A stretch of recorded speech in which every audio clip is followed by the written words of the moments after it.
Paris Audio Vidéo Show 2020, toujours avec mon confrère Jean-Marie.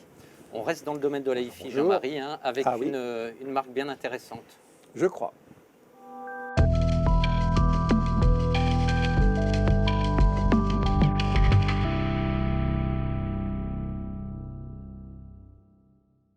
Alors Jean-Marie, on reçoit non pas un, mais deux invités. On a de la chance hein, aujourd'hui. Hein. Bravo. Donc pour la marque Ellipson.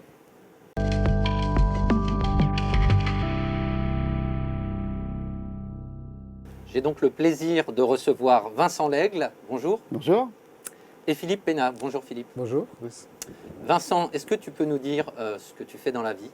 Voilà, donc moi en fait je suis l'un des deux co-gérants de l'entreprise et je m'occupe plus particulièrement de toute la partie commerciale d'AV Industrie qui regroupe notamment la marque Ellipson. Alors quand tu nous dis l'entreprise, laquelle? Ellipson? AV Industrie. En fait Ellipson c'est une marque qui fait partie de l'entreprise AV Industrie qui regroupe 7 marques dans l'univers de l'audio, de l'enceinte acoustique et de l'accessoire audio-vidéo.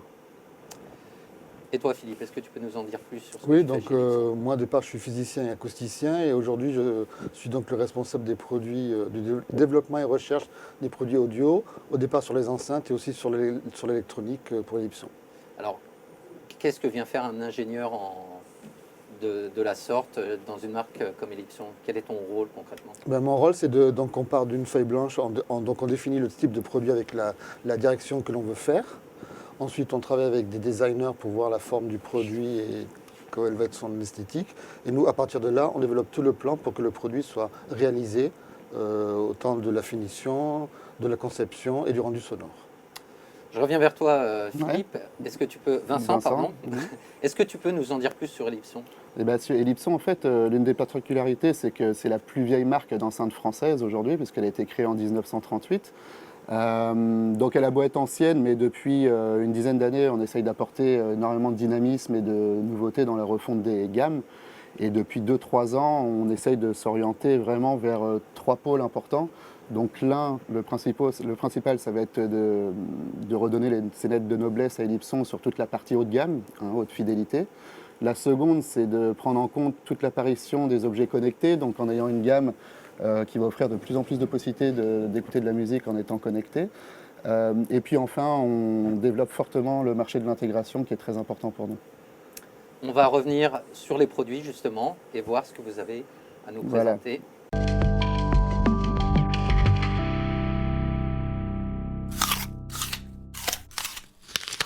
Vincent, Philippe, vous avez dévalisé l'entrepôt, là, vous êtes venu avec tout un tas de jouets. Est-ce que vous pouvez nous faire un petit panorama? Oui, on va vous expliquer un peu tout ça. Donc en fait, nous, au niveau d'Ellipson, on a 3 axes de développement importants. La partie hi-fi haut de gamme, donc avec une gamme de platine qu'on avait déjà lancée il y a 5 ans, puis la gamme Legacy qu'on a introduite l'an dernier, qui est là. La particularité, c'est que tous ces produits-là, on les fabrique en France entièrement. Et cette année, sur la partie hi-fi, on a décidé d'y adjoindre une gamme d'électronique, donc avec un préampli, un ampli, et puis un peu plus tard un intégré que Philippe vous présentera tout à l'heure. Le deuxième axe important, c'est d'être présent sur toute la partie produits connectés, en ayant une offre de plus en plus large. Donc l'an dernier, on a démarré avec la W35, qui était notre enceinte sphérique connectée, Wi-Fi, multi-room, qu'on a devant ici, ouais, tout à fait. Et cette année, on a décidé d'y adjoindre 3 autres produits. Donc le Music Center, qui est déjà dans la gamme aujourd'hui, sur lequel on a rajouté un module Wi-Fi pour pouvoir le rendre multi-room et pour pouvoir streamer en haute résolution en Wi-Fi. Un petit streamer, le Connect Wi-Fi Receiver, qui va permettre de rendre n'importe quel ampli analogique en ampli sur lequel on pourra venir streamer en Wi-Fi.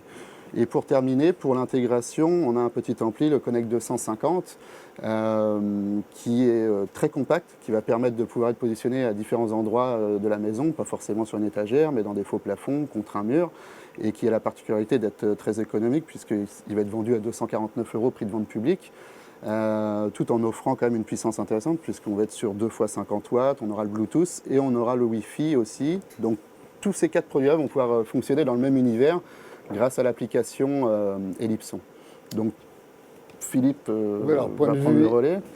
Alors sur les produits haute fidélité, donc on a lancé la gamme Legacy, 3 modèles, donc un gros modèle 3 voix, une colonne de voix et demi et une petite bibliothèque. Tous ces modèles s'articulent autour d'un tweeter dit AMT, Air Motion Transformer, qui est une sorte de ruban plissé. Donc ça rejoint la rapidité de l'aigu d'un ruban avec plus de matière. Nous avons développé aussi des haut-parleurs pour suivre cette rapidité du tweeter. Et aussi, le modèle phare, qui est la 3230, rappelle notre modèle historique, la 4050, avec sa sphère et son montage en phase des haut-parleurs. Pour compléter cette gamme d'enceintes, nous allons sortir ces amplis. Alors, vous avez le préampli P1 et l'ampli de puissance A2700. Donc le préampli P1 est un préampli qui est modulable. Il y a des slots à l'arrière qui permettent de rajouter des cartes pour avoir un étage phono, un DAC et plus tard le Wi-Fi. Donc je peux vous le montrer.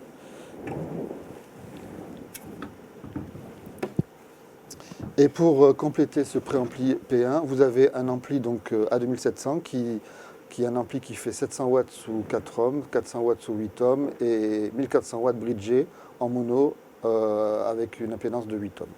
On va y revenir donc. Merci Philippe.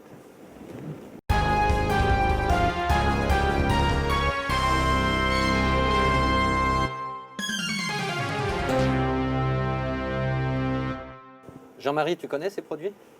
Je les découvre. Et je les découvre avec plaisir. Un produit électronique ampli préampli made in France. C'est une joie, évidemment. Et je vois qu'Ellipson est toujours à la barre.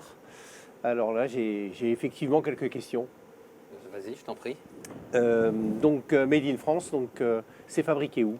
C'est fabriqué à notre usine de Saint-Fargeau, là où on fabrique nos platines et nos enceintes Legacy. Donc c'est un produit, donc ça s'est intégré dans la gamme Legacy. Donc Enfin, ça complète l'enceinte qu'on connaissait déjà avec le titre ruban que je reconnais là. Cette électronique me paraît d'abord d'un design excellent. Je voudrais savoir un petit peu au niveau des entrées, j'ai cru comprendre qu'il y avait un certain nombre d'entrées qui étaient sur slot, donc par exemple l'entrée phono ou le DAC. Quelles sont les entrées disponibles sur le produit tel qu'il est vendu? Alors le produit de base a donc des entrées lignes, donc 2 entrées asymétriques et une entrée symétrique. On peut rajouter donc un slot pour avoir un préampli phono de qualité pour les cellules à aimant mobile et bobine mobile. Ensuite nous avons donc une entrée numérique avec les entrées SPDIF, optique et coaxiale et USB. Tout ça étant traité par un chip qui va convertir le signal numérique en analogique de qualité et tout format possible, que ce soit du ARS ou du DSD. Un produit très complet et on va dire est tout à fait d'actualité. Il est complètement dans les technologies actuelles. Juste une question aussi, une première question sur l'amplificateur. C'est un amplificateur numérique, je suppose? Oui, classe D, oui. Voilà, classe D. Classe D, Classe en D. effet. Voilà, donc c'est un amplificateur qui. Alors, la particularité de ces produits-là, c'est c'est le traitement qu'il y a interne fait qu'il y a un très très faible bruit au niveau du préampli. Donc tous les petits micro-signaux passent et sont retransmis par l'ampli, qui en plus de respecter ce silence, ne va pas induire de distorsion. On a une grande capacité de puissance, puisqu'on part de 400 watts jusqu'à 1400 watts si c'est configuré en mono. Ce qui est intéressant aussi sur le préampli, c'est qu'aujourd'hui, donc, on a des slots adaptés à cette technologie. Si demain, il sort un nouveau format avec un nouveau DAC, on pourra toujours l'adapter, puisqu'il suffira de remplacer le slot. Il y a un accès USB à l'arrière, il suffit de rentrer une clé USB et il est remis à jour. Donc c'est un ampli qui est aujourd'hui qui est très performant et qui demain peut être dans 5 ans aussi très performant, puisque l'architecture reste la même. Oui, donc un produit évolutif. Évolutif. En un mot. Voilà. Un produit évolutif. Alors effectivement, on parle de mise à jour, c'est-à-dire en dehors de ça, est-ce qu'il y a des mises à jour qui vont se faire via le web ou est-ce que c'est effectivement toujours via les slots? Non, ce sera via un slot, via une entrée USB. Dans un second temps, si on prend l'option DAC avec Wi-Fi, donc il y aura une entrée RJ45, on pourra développer par simple téléchargement une mise à jour. Dans un premier temps, ce sera physique avec une clé USB. Mais bon, USB 2 ou USB-C? USB 2. Parfait, bon bah écoutez, je ne sais pas si c'est le moment d'aborder les questions de prix, parce qu'effectivement, la question qu'on se pose tous, c'est que temps, tu peux y aller. voilà, je peux y aller. Voilà, est-ce que je vais pouvoir me le payer? C'est bien ça la question. Bien sûr. Alors, C'est peut-être en termes de prix, donc, on est à 1990 € pour le préampli dans sa version de base avec les entrées auxiliaires. La carte phono coûte 500. 490. Bah, je préfère lui laisser la main, c'est lui qui parle En fait, d'argent. Le commerçant, le commerçant. sur les options, en fait, au niveau Ouais. de la carte phono, on sera à 490 €. Sur le DAC, on sera à 690 et quand on aura le DAC Wi-Fi, on sera à 890 €. Parfait. L'ampli étant, lui, à 2990 €. Et dans un second temps, nous allons développer un ampli intégré qui fera 240 watts en 4 ohms et 150 watts en 8 ohms, qui reprendra le format donc, de ce préampli-là, qui sera, lui, sans les options de carte, sera positionné à 2990 €. Alors en conclusion, moi je dirais que positionnement prix pour un produit de haut de gamme, excellemment bien placé pour un produit fabriqué en France, hein, je le répète, parce que c'est quand même, c'est ça qui est formidable dans l'histoire de Legacy. C'est ça. Tout à fait. Eh ben, ce sera le mot de la fin. Merci Jean-Marie. Merci messieurs. Restez avec nous car on a encore pas mal de choses à vous présenter. Notre prochain invité, c'est Waterfall, une autre société française.